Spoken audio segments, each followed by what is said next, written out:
Welcome back to the 150K podcast. I'm your host, Joe Graham, where we help take your dreams to six figures and beyond. Today, I have with me my friend I was going to do it wrong. It's Gunther Klaus. I did it right. Like, we talked about this before, and then when I went to do it, it was like my mind just blanked, and I was like, well, I'm not just going to do it because he had said a different thing. But Gunther, thank you for being on the show. How are you doing today, my friend? I'm great. I'd rather you hesitate than completely blow it. Yeah. Well, I mean, it's just the one nice thing about a podcast is it's just like a conversation. And in a conversation, you don't stop and say, "Oh, wait, let me repeat that statement." So we just go with it. For all of you listening, I met Gunther at George Bryant event. Was it last year in Austin? I think is when we met. Yeah, Yeah, and exactly. then That we was our met up first again one. in Montana. Yep. But tell people a little bit about yourself, what you do, and a little bit about your background, my friend. Okay, cool. So currently, I think I'd consider myself a fitness professional, and that's mostly just because it's a broad term that encompasses all that I do. I was an in-person personal trainer, just the standard one-to-one kind of model for probably 8 years. And concurrent with that, I was coaching CrossFit. So you could say, really, I've just been in this profession of fitness for a decade now. Currently, I am coaching clients remotely. So all of my business is primarily online and running some in-person seminars as I am kind of making a big push this year to bring people back in real life together, creating community. Yeah, I think No, that's a good no, starting I like point. that. I like that. So was that a shift you made because of COVID, or was it just you wanted to be able to reach more people? What made you shift from doing in person to more of a one-on-one reach? Yeah, great question. And yes, it was due to COVID. I hesitate to say that as the answer because it wasn't never obviously the plan. And I don't like to consider myself someone who's like, oh, COVID forced me online. Day one of the pandemic, I was fortunate enough to get out of my little apartment in Los Angeles. My mom had given me some kind of like insider news. She's like, you got Hmm. to get out of there. You're going to be stuck.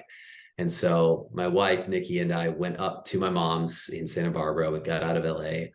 And I, based upon her kind of suggestion or her thought, I was pretty certain that everyone was just going to be stuck, no more gyms inside, who knows how long. Hmm. And I had some space. I had great Southern California weather. So I was like, all right, cool. I'm just going to replicate what I do online and I'll host classes via Zoom and I can help coach people in real time and give them programming. And so I set up this like virtual gym online with every intention of just like, okay, the snow day is done, right? COVID's Hmm. gone and we can Yeah. go back to what we were doing. And then here we are, years later, and that whole endeavor kind of grew and people were having a hard time stopping even when gyms were opening back up. And Hmm. so yeah, long answer to your simple question is yes, COVID kind of pushed me online. But within that process, I realized, wow, I can really help people the way that I've always wanted to, almost in a much better way being in this virtual space than I could in person. So I'm going to stay here.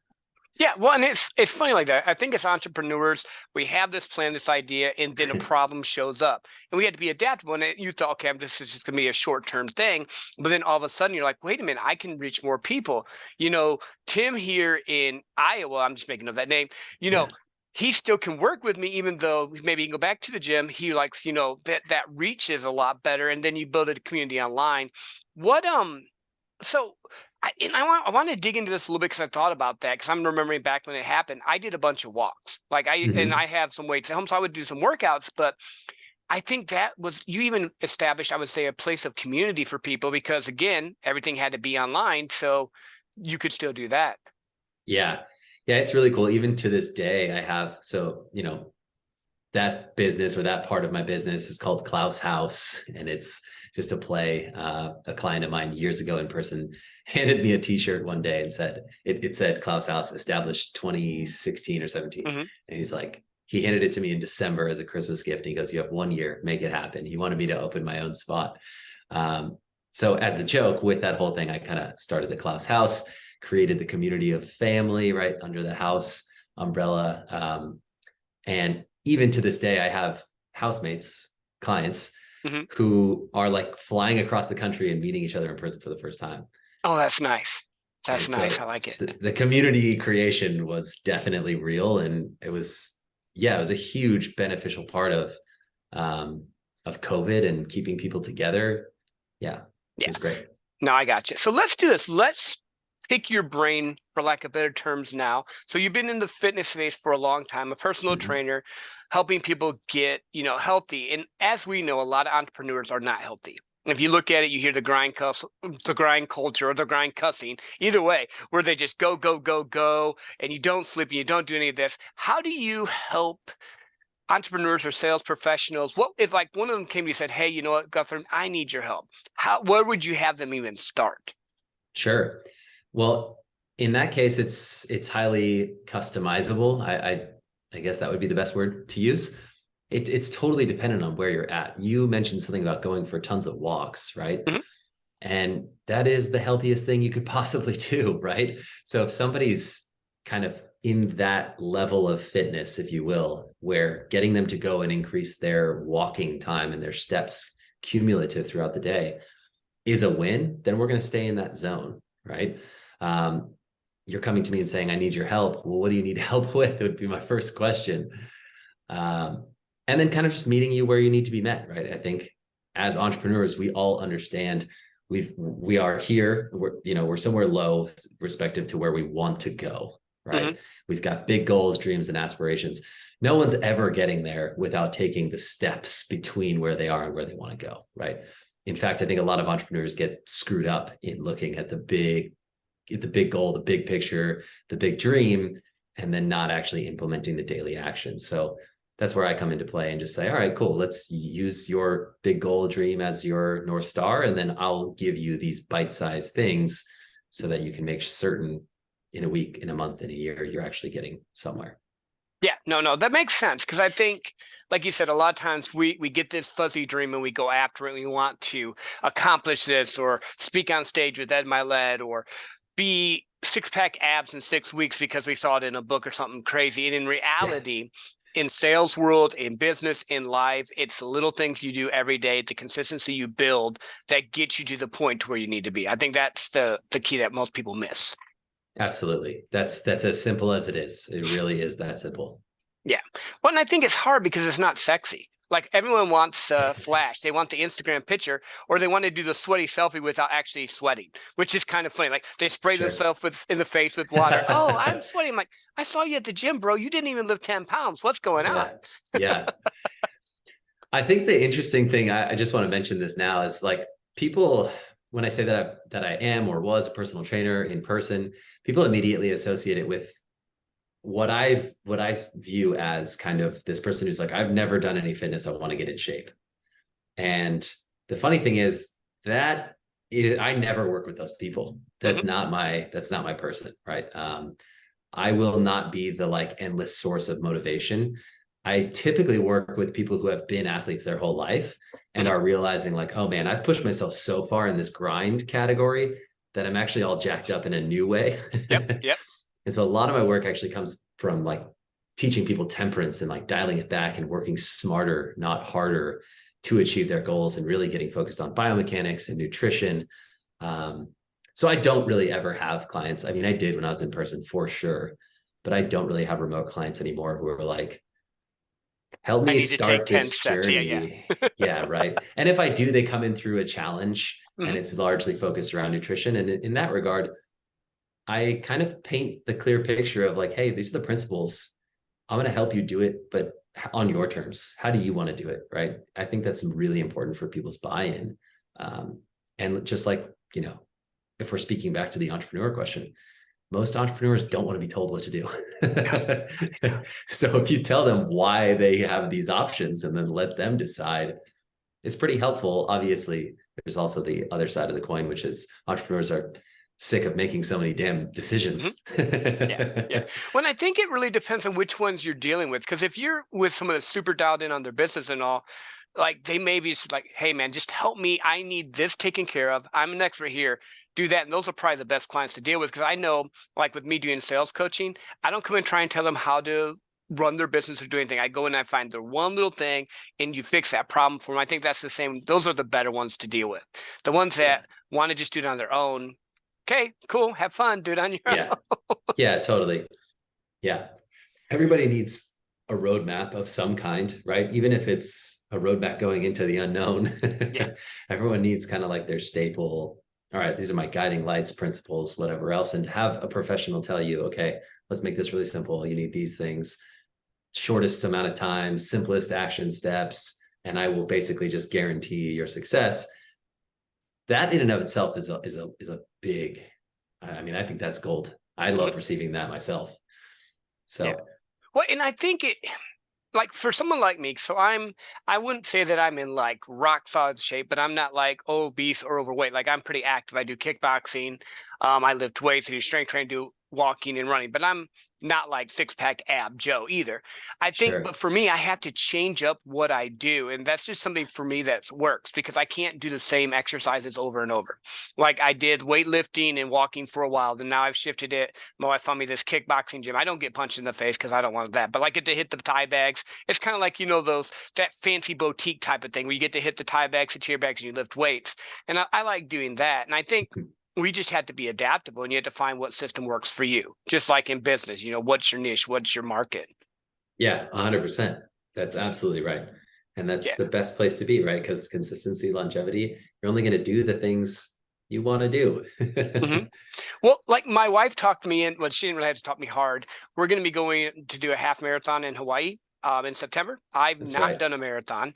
I have a friend of mine who him and his wife have done marathons. Like they've done marathons multiple times. So I'm like, hey, and I called him up and said, hey, we're doing this in September. I have 9 months. I have not run since I was in high school.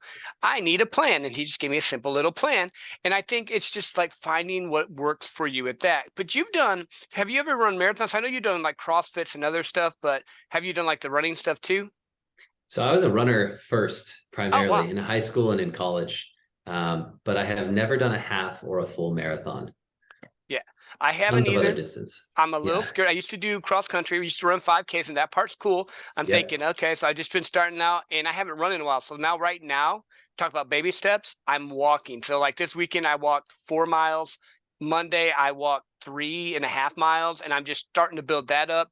And then I'm doing a little bit of a step and then like maybe run for a minute, walk for 4, because you can't my mind tells me I could, just run like I did when I was 20, but I'm 45. I'm not just going to go run and be like, because that's just not going to work. Yeah, totally. And you're taking the perfect approach, right? It's just like you're taking into consideration the volume, which is essentially just like the intensity and the distance together. So that's brilliant. And that's going to work wonders for you. And it'll compound as long as you stay at it. Yeah. So have you always been into fitness? Were you always like, because for those of you that can't see Guthrum, he is in great shape, good looking dude, great shape. But have you always been like, in super shape and good, or what's your backstory there? No, definitely not. um, what is my backstory there? That's a good question. I think when I was really little, we have like we have key moments that we remember, right? And sometimes they're awesome and sometimes they're not. And I would hmm say that's like pride moments and maybe trauma moments. And Yep. Yep. I have a few of those in the back pocket from a young age that basically just have to do with not feeling like enough physically. Some that were aesthetically kind of filtered and some that were physical feet filtered. But no, I definitely, as a kid, I felt very less than when it came to physical performance. And I know for certain that that's part of why this is now my entire life and like specifically love competing in the sport of fitness. hmm But I was always into the action sports. I skateboarded, snowboarded from a very young age. My whole life, I was trying to be a pro snowboarder before I ever got into fitness. Oh, nice. Yeah. And yeah, I think I just kind of found some spark and passion in being able to accomplish certain things, especially within running. I got good. I was told, wow, you're actually pretty good at this thing. And I could see the achievements. And then that switched into rowing crew. That hmm switched into some bodybuilding type efforts and then CrossFit. And here we are. No, that's good. But it was like you felt the need. You knew that you didn't feel enough, but then you got into something that encouraged you or built you up with the running, and then you got into rowing, which is a totally different thing. Then you're into now CrossFit. I've done a little bit of like the CrossFit, so like maybe not call CrossFit, but like, where you push the sleds or you throw the kettlebell and do different things like that. What Yeah. what exercises do you like most though? Like, because I mean, there's so many different things out there. Are you still really big into CrossFit? I think you did a competition recently, or was that CrossFit, or was that something else? That was something else. That's actually a new competition called High Rocks. And to make it simplified, High Rocks was born because of some of the holes and problems with the sport of CrossFit. There's a very high barrier to entry for people with CrossFit because there's so much skill. There's gymnastics, there's Olympic weightlifting, and these things are scary to the general population. High Rocks has essentially taken that and said, all right, let's take out all the difficult skill things. Let's just make it the simplified: push a sled, pull a sled, run, farmer carry, things that everyone can do to some degree, right? And then they've put that into kind of like a race. So like, get through it as quickly as you can. That's the competition that I did. That's now the space that I'm obsessed with currently, just because it's new, it's exciting, I'm decently good at it. But I do love a lot. I do love a lot about CrossFit. I hate it as a like physical fitness regimen for the general public. I hate it. And I didn't used to hate it, but it really is just, it's unnecessary. I love it for all the reasons that include community. CrossFit gets like this culty stamp on it. And well, it's because when you step into a CrossFit gym, you're all of a sudden welcomed into this family. And it totally feels culty, but in like the best way possible. Culty, but without the Kool-Aid or the thing, because you're going to lose weight and get fit and push yourself to limits that you never did before. Yeah, like the worst thing you're going to do is like, oh, sorry, I care about my fitness now, so I'm not going to go out drinking late at night. Which is probably a good thing to do. It's probably a great thing, right? Probably a great thing. Yes. Yeah, no, I like that. And I had never heard about the other program you said. So they just take out like are you talking about like the crazy thing where like they lift up the big weight thing out, or what parts of CrossFit are they taking out that you said there's like Olympic stuff that I haven't done CrossFit much. So like, okay, I pushed a sled. I'm a novice. I have no idea. Yeah. Okay. So CrossFit is supposed to be, the creator of CrossFit, Greg Glassman, essentially wanted to put together all aspects and avenues of fitness, right? The easiest way to explain this is if somebody is a power lifter and they can lift 1,000 pounds off the floor, right? Like a deadlift, that's really, really impressive. That is a feat of strength. That is fitness, right? Yep. You take somebody on the opposite side of the spectrum who is 140 pounds marathon runner, can run 26 miles consecutively under 5 minutes each mile. That's insane. That's also fitness, right? But that marathon runner has no capacity when it comes to picking up heavy objects. Right. And that heavy object guy has no ability to even run 1 mile, right? Right. Yep. And so CrossFit was like, let's make people who can do all of it. And between those two kind of ends of the spectrum, we also layer in skill and explosiveness and whatever else. So what it really looks like is Olympic weightlifting, which is the snatch and the clean and jerk, literally what you see in the Olympics, and gymnastics. So ring muscle ups and handstand walking and handstand push-ups and anything that's just body weight kind of tricks, pistol squats, which is a single leg squat. And then all the other normal stuff, right? Back squats and deadlifts and throwing balls up to the wall balls, and I've done some of that stuff. Rowing machines, ski machines. And then they've essentially said like, all right, if you're the fittest person in the world, then we should be able to just throw all these things into a hopper, spin it around and pull it out and say, do X amount of this, do X amount of that. And we'll just throw whatever comes out at you and you should be able to handle it. And so their attempt was let's truly test the fittest people in the world, right? That becomes problematic because the Olympic weightlifting movements, for example, or the deadlift, were not created and designed to be done 18,000 times in a row at a lightweight. Right. And CrossFit does that sometimes. Regardless, Olympic weightlifting is difficult for people who don't have extremely good mobility, same with gymnastics, et cetera. So it's all layered into like a daily program. So if you step into a CrossFit gym, you're going to get all those things throughout the week. And, you show up and you're like, hey, I'm out of shape and my shoulders are really, really immobile, pretty stuck. Okay, no problem. I'll give you a lighter object, but I still want you to throw it up over your head and go into a deep squat and hold it there. Yeah. No. It's challenging, right? It's Yep. scary Yep. for some people too.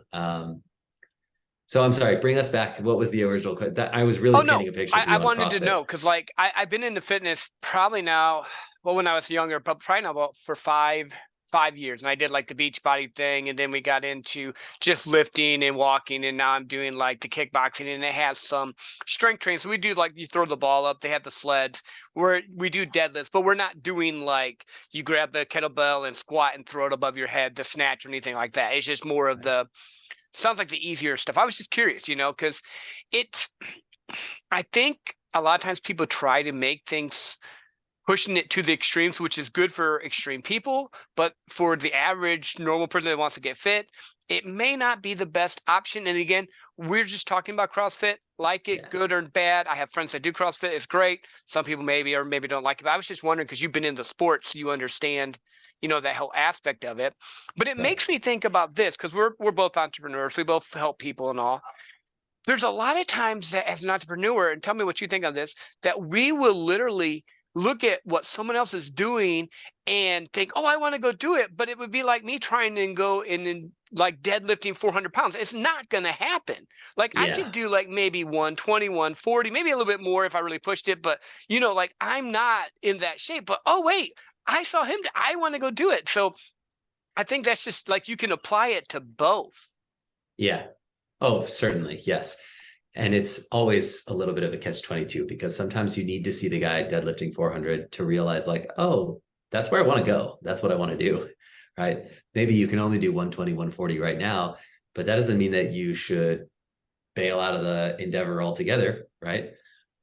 Yeah. No, I think it's just find, okay, is this that it's a new shiny for me and I just want to do it because it looks cool, or is this something that I'm passionate about that I'm going to put what we talked about again, the time, the effort, and the work into it because there's so many different things here. And I think that as entrepreneurs, we have to go deep and not go wide because like I could teach B2B sales, I could teach business to consumer sales. I could teach all, but how am I being effective? Just like the same thing with you. You have a certain client that you work with. You don't work with the client starting out. You work with maybe the athletes or the people that are in better shape now that need the help to fix an issue or get to the next level. It's like, you found your niche. You're not a generalist, you're a specialist. Right. Yeah. Yeah, it's taken me a while to get there, and it's hard to say that even still today because it's like, well, I can absolutely help. Mhm. I can absolutely help these other levels, but like you're saying, right? It's who are you best serving, and Yeah. there aren't, there are a trillion people who can help you at a low level of just getting fit, right? Like ask your friend. Mhm. Guarantee you have 8 friends or Yeah. more who can help you improve your general health and fitness. But you want to start talking about mechanics and opening up space in the right place, and there aren't as many of us. And so Yeah. I'm better served in that space. Well, but that makes sense because in the market, like, because if you go onto Instagram, let's say we talk about that, there is at least a million trainers, at least, of Yeah, people that at do least. fitness, dad fitness, mom fitness, get in better shape, lose whatever. But how Yeah. do you break through the noise? Because this isn't like an entrepreneurial show. How do you break through the noise? You break through the noise by creating a community like you did online. You break through the noise by going deep and finding a niche that you can help with. Because also now you're able to charge more because you're able to do something specific that maybe a generalist can't do. And I think Yeah. that's something that a lot of people need to understand, especially in this space, because there's so many people out there talking and in that attention and all. So with business and life, I think that's good. What do you have like a daily routine or anything that you do like to keep consistency, or are you more of a fly by night type of guy? I think I When it know the comes answer, but when it comes to my own training or when it when comes you're to life in training life, general. business, because you're a trainer, but you're also a business owner. So I mean, they Yeah. kind of tie in together. Oh, for sure. Yeah, I mean, I definitely work primarily off principles, and I do that because I like change. I can't stick with the same thing forever and ever. So, principle being something like I have a morning routine always. it doesn't mean that it's the same always, Mm-hmm. but the principle of it and kind of the structure of it is always kind of there. Currently, I will shamelessly admit that I am stealing George Bryant's morning routine suggestion on Mm-hmm. his recent podcast. So I've been doing future self journaling, 3 words to describe the man I want to be, and then riffing on that. And that has been profound. My spiritual side of me is lighting up. My logical brain is like, yes, this makes a lot of sense. This is going to work. No, that's awesome. I love it. Yeah, it's great. And, I just set myself up for success with the day. I go into my day, I have some pretty standard schedule type work. I've figured out like when time of day wise, it's best for me to be doing things like taking client calls versus sitting down and programming and actually thinking about programs, et cetera. When to be sort of creating the overview of content, then going into the film and going into the gym and filming. Mm-hmm. See, I typically wouldn't schedule a call at this time. Yep. You work with my schedule. No, it's great. It's great. Yeah. So like I'm very routine oriented, right? Mm-hmm. But I think like anyone else, I struggle to keep the blinders on. And I too look at it and I'm like, oh, I should be doing what this guy's doing to try to get to the next level. It happens all the time for sure. Yeah. No, and everyone on this episode hears about George. So yeah, plug him all day long. I love George. Yeah. He's a great guy. And I think we have to find the balance because again, there is that hustle grind culture and all. And when you're first starting out, you're going to have to work a little bit harder, have to do a little bit more stuff. But there's also got to be time where you have downtime. Like literally, I had a podcast have to move before this, and I actually took a little bit of time and I played Call of Duty just because I felt like it. Nice. It wasn't That's like, great. and I didn't feel guilty about it. That's what I want to tell people. Sometimes, you can do things that you enjoy that maybe mean nothing. Because really, honestly, I'm not going to be in the Call of Duty video game championships. I'm nowhere near that. But I had fun for like 35 minutes just running around, just doing. And I think fun is something that a lot of entrepreneurs, because we push so much, forget. Oh, dude, I have to schedule it in because Mm-hmm. I battle with that. I would if you got me to play Call of Duty, I'd be lit up and so excited, but I would definitely feel guilty about it later. Yeah. If it was proactively scheduled in, it would feel really good. Mm-hmm. Well, but I think we have to do that because we're so wanting to create a life we love, we forget to live the life we're building. 100%. And I think 100%. that's something that most of us, because we're driven people, you're not the guy that sits on the couch and watches football all weekend long. Now, you might watch a little bit here or there, but like when I was younger, I used to be able to do it all the time. Now I can't. Now I'm like, I watch it for a little bit. I'm like, I need to be doing something. I got to go do something. And I'm sitting there going, Yeah. dude, I'm assuming people in your circle, and I'm not saying that this is bad, but that would be like normal to go to do their job, come home, spend time with the family, think that you're a little bit odd and weird because like, they're like, you're doing more than anyone else. Why aren't you going to watch the football game, Yeah, for sure. I'm lucky to be surrounded, I'm in Austin. Mm-hmm. So especially now within the last few years, all the internet entrepreneurs came here, right? So all of my friends primarily here, most of my friends, I should say, here are in some sort of service-based entrepreneurial work. So it is actually seldom for me to run into people who are like, whoa, dude, you're not fitting any of these classic molds. When I do run into those people, it's actually kind of fun for me to explain, yeah, this is the way. Come join us. Yeah. DFW is not that way. I mean, we're big, Totally. so there is some little pockets, but nothing like Austin. Austin has a lot more of that for sure. Yeah. My like lifelong best friend, best man in my wedding lives up in Dallas, and so I know it well, and he definitely falls into that classic kind of mold. Not that there's anything wrong with it at all. If you're loving it, you're loving it. Mm-hmm. Yeah, well, I mean, it's life by design. You want to build the life that you want to love living. Like for That's the years, I was important the top part. sales guy. That was it. I would do the top sales guy, go home, watch stuff, and then I started like, there's got to be more than this. That's just how life works. Yeah, but you're still selling, right? You're still in sales. Yeah. Oh yeah. No, I'm still the top sales guy. That hasn't changed. Now I just train people and help them, and then I have the podcasts for this to help, without them having to pay. Like this is just my like give back, and I get to talk to really cool people. So I mean, I love this. This is the easy part. Yeah, I love that you have it. It's so great and so needed, especially from someone like yourself who's in sales. You're kind of like a walking paradox. Yeah, well, I'm not the normal sales guy. Like, I'm No. not. Like, I'm not the take advantage of you. And actually, I know a lot of sales guys that aren't that way. So let me clarify, because I know a lot of salespeople listen. It's all about service. It's all about helping people solve problems. Once you shift that paradigm, sales is easy. It's just problem solving. If I can't help you, I'm going to refer you. That's it. And then Yeah. there's none of that pressure or the craziness of it. So, Yeah. I read a book that changed my life when I read it for the first time called Psycho-Cybernetics. Have you heard mhm. of this book? I've heard it. I've not read it. And they talk about jamming the success mechanism.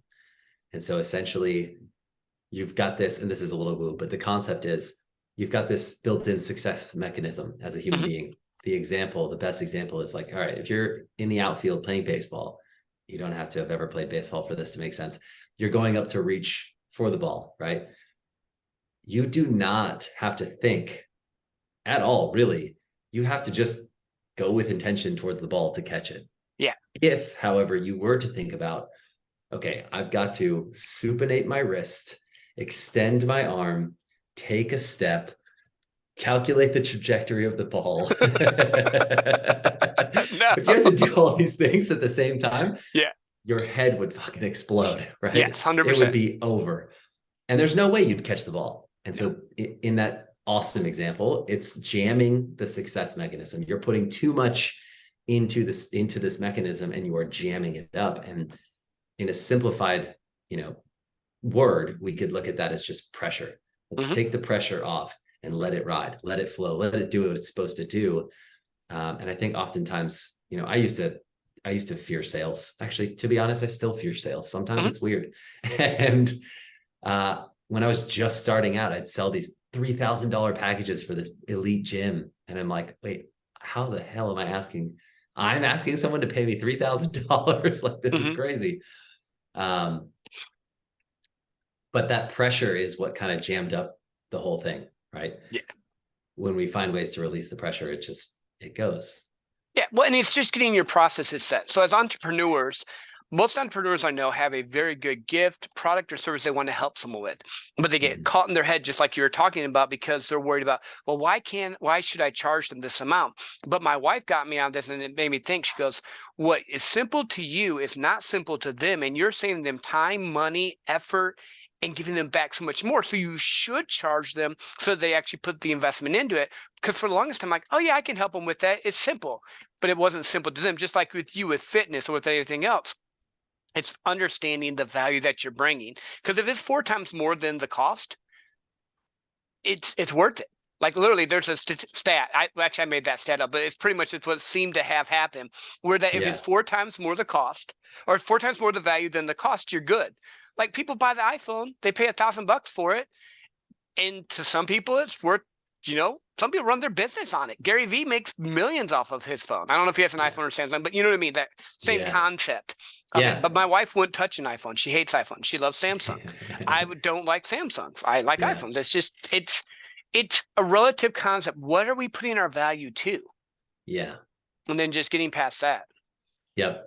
Tying value is a complex thing too, but Yeah. that's With the absolutely. guilt thing, though, because you said something that I've dealt with a lot of people with sales on, and I thought about it too, because I used to deal with it too, is I don't want to come across sleazy, or I don't want to come across salesy or bad. And that even that Mhm. term salesy is because we're so afraid of thinking we're going to take advantage of someone. If you have that thought, you're not going to take advantage of someone. Yeah, that's true. I think for me personally, I'll give you a little behind the scenes. I always think I could do this for cheaper. Mhm.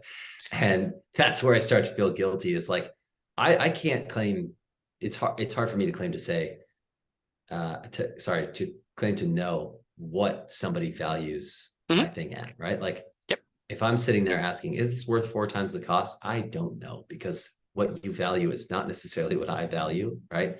Mhm. And I can rationalize it any way I want, right? I Yep. could say, hey, I've done this many years and hours of schooling, paid this many dollars to take in that knowledge, and now you have access to it 24/7. That's worth X amount, right? Mhm.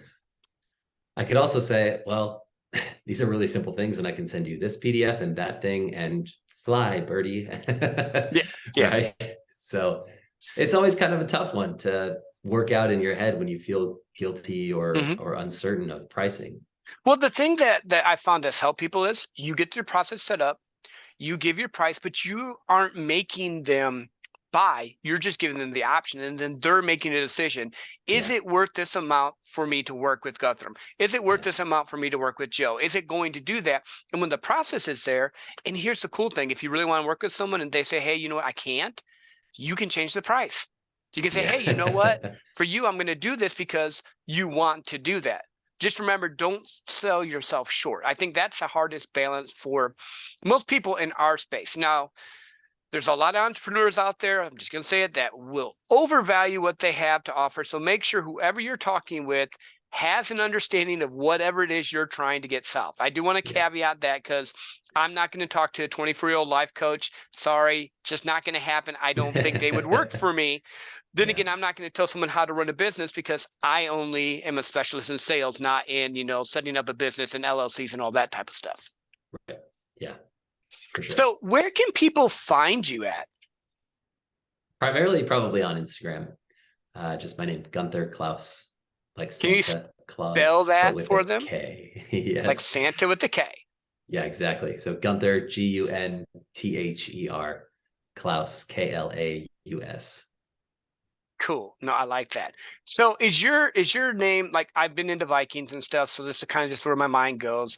Is your name like are you like Swedish, Norwegian, or where did it come from? The name is super German. It's Oh, it's actually, German. That yeah, makes sense.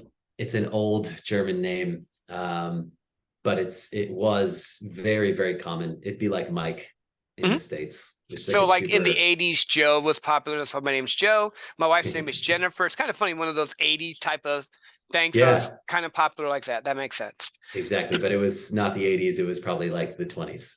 Yeah. Well, that's cool. Hey, they Yeah. dress better then. Yeah, maybe. I'm just thinking like the pinstripe suits and all that type of stuff. Yeah, for sure. The comb in the pocket all the Yep. time, for Yeah. sure. Awesome. So what other words of wisdom, anything else you want to leave with the audience before we let them go?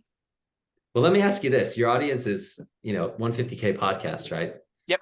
Essentially, one of the main goals is probably something along the lines of scaling in the most ethical way. Mm-hmm. Yep. I 100%. assume, right? Yeah. I've been learning a lot about Adlerian psychology lately. And if you're unfamiliar, I think my main takeaway currently is that understanding the difference between the negatively connotated selfish and this positively connotated selfish is really important, because once you understand that being selfish in the positive way, right, really taking care of yourself and owning yourself and having ownership over your actions and decisions, I think that's the most important thing for people to really understand and do and get good at. Because if we all take care of ourselves, it seems ass backwards, but we're all taking care of each other a ton better, right? Yeah. So much better.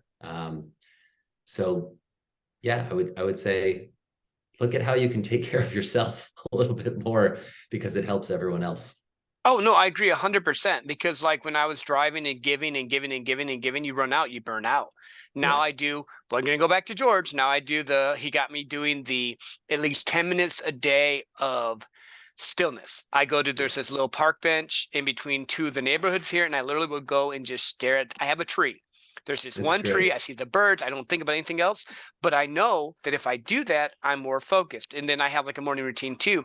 But when I get caught up in stuff and I'm not focused, then I have the day and I yell at the dog and yell at the person at work and get all frustrated. And I think it all comes down to, it's not bad backward. Actually, you should love yourself, because you can't love anyone else if you don't love yourself. Yeah, absolutely. Awesome. Well, thank you so much for being on the show, my friend. I appreciate it.